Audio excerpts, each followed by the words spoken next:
Bien, bonjour ou bonsoir, à cette heure-ci, il faut dire bonsoir. Merci d'être là pour cette inauguration de ces nouveaux vitraux. Au nom de l'ensemble des membres de l'association Pierre Vivante, je vous souhaite la bienvenue. Ah, ouais, problème de son.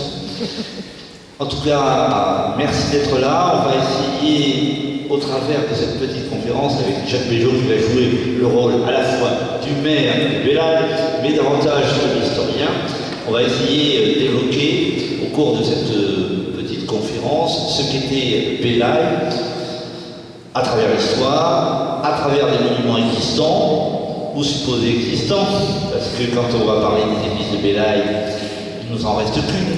On trouvera quelques traces des deux précédentes, et on va essayer de mettre un euro dans la machine à remonter le temps et découvrir ce qu'était Bélaye, donc dès le XIIe siècle.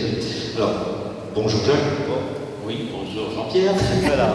On fait ça très protocolairement, mais vous allez voir que ça va bien se passer. Alors, tu as préparé une série de photos, mais aussi que nous allons commenter ensemble. J'espère que tout le monde voit l'écran qui est derrière nous. Et on va d'abord s'intéresser peut-être parce qu'on est peut-être parce qu'on est dans la grande église. Peut-être on dit un mot sur l'église, on y reviendra. On est dans la grande église qui n'a pas véritablement de nom. Voilà, on parle de l'église grande ou église de l'hôpital, parce qu'il y avait au Moyen-Âge un hôpital à proximité de cette église.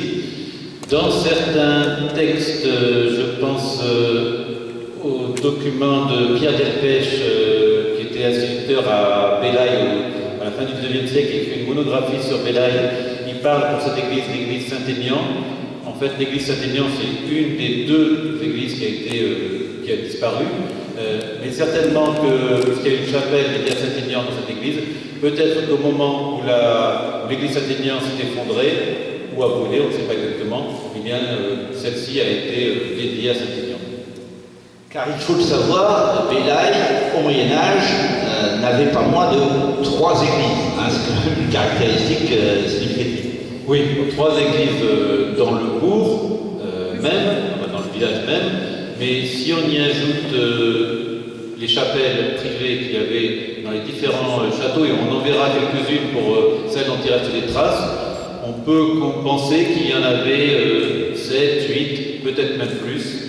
En tout cas, aujourd'hui, il reste les traces vraiment visibles de 3 chapelles dans une privée, une église à la tour, plus les traces des 3 églises de Bélaye.